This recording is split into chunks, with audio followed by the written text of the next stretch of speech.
แสวงหาธรรมผู้คนหาธรรมต้องย่อมอุทิศชีวิตของตนเองทั้งชีวิตนั่นแหละเพื่อให้เขาถึงสัจธรรมความจริงของชีวิตความจริงของอริยสัจเรียกว่าผู้คนหาธรรมผู้แสวงหาธรรมผู้ต้องการเข้าถึงธรรมต้องอุทิศชีวิตของตนทั้งชีวิตในการค้นหาตัวเองกับความจริงความจริงก็คือทุกสัตว์โลกทั้งหลายเกิดมาเป็นยังคือเป็นทุกข์เกิดมาแล้วเป็นยังคือทุกข์หรือร้อนหนาวแบบใดสาเหตุของทุกข์เหตุในสัตว์โลกตัวเองเวียนว่ายตายเกิดรู้หนทางดับทุกข์ตลอดทั้งตัวเองค่ะดับการเวียนว่ายตายเกิดไปแล้วสิ้นปัญหาหมดความปรารถนาเรียกว่าผู้คนหาธรรมผู้แสวงหาธรรมที่ผู้ที่ตนทั้งชีวิตได้แล้วเนี่ยตัวยอดมันก็คือตัวมูภิกษุนักบวชเมื่อคนหาธรรมแสวงหาธรรมเมื่อพบธรรมแล้วก็เกิดกลายเป็นผู้รู้ธรรมคำว่ารู้ธรรมคือรู้อริยสัจนั่นแหละรู้หนทางของความจริงที่บ่เบียดเบียนทำลายผู้ใดผู้หนึ่งทรัพย์ทรัพย์สินคนเฮาสิเบียดเบียนทำลายซึ่งกันและกันเสียชีวิตทรัพย์สินก็คือคนยังมีความโลภมีความอยากมีความปรารถนามีตัณหาจึงทำลายจึงเบียดเบียนเพราะความปรารถนาในสิ่งใดสิ่งหนึ่งเบารวบยอดว่าปรารถนาแห่งความสุขปรารถนาความสมหวังความใดดังใจเรื่องนั้นเรื่องนี้จึงทำลายซึ่งกันและกันซึ่งผู้เขาถึงทำแล้วก็จะรู้แจ้งในอริยะแปลว่าผู้ไม่เบียดเบียนแปลว่าผู้ไม่มีศัตรูสัจหมายถึงสัจจะตามความเป็นจริงจริงยังล่ะแต่ยังเบียดเบียนอยู่แต่ยังมีความปรารถนาอยู่ก็จริงไปทั้งโลกิยะสัจจะสัตว์โลกที่เวียนว่ายไปเกิดในโลกเขาทำแบบนี้เขาต้องการแบบนี้โลกุตระสัจจะ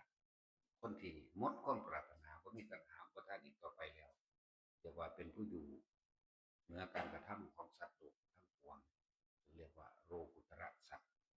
เป็นความจริงที่ตัวเองถอนออกมาแล้วจากความปรารถนาหมดความปรารถนาคำว่าเป็นผู้รู้ธรรมเป็นผู้ถึงธรรมรู้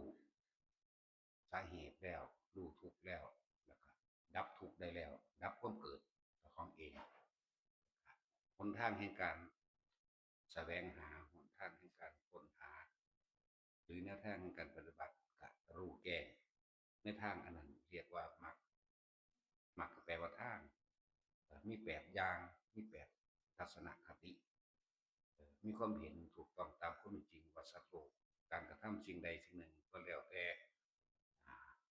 เขาต้องเป็นผู้กระทำเองแล้วเขาก็ต้องรับเองเรียกว่าสัตว์โลกเป็นไปตามกรรม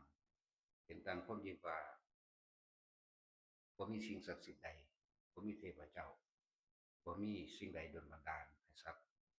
เจ็บไข้ได้ป่วยเป็นทุกข์หรือให้มีความสุขใดล้วนแล้วแต่ก็เกิดขึ้นจากตัวเอง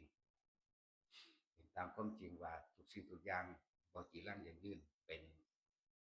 อนิจจังบ่เที่ยงแท้จักอย่างบ่มีหยังมั่นคงเป็นทุกข์ถ้าเขาไปยึดจึงแสวงหาเป็นอนัตตารู้แจ้งยอดแห่งธรรมแล้วคืออนิจจังกับอนัตตาเห็นโลกมันเป็นของว่างเปล่าเห็นโลกมันเป็นของสุญญตาขาดจากความยึดมั่นถือมั่นขาดจากสัญญาว่านั้นเป็นของตนเรียกว่าเห็นสุญญตาถอนอัตตานุทิฏฐิถอนตัวตนคือถอนความเห็นออก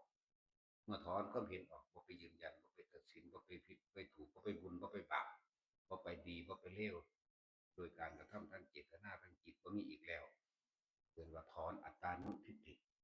หมดความเป็นตัวตนเพราะปราศจากความคิดเห็นว่ามีการสรุปความเห็นใดๆทั้งสิ้นในผิดในถูกในดีในเลวในบุญในบาปพร้อมถอนอัตตานุทิฏฐิออกจึงว่ารู้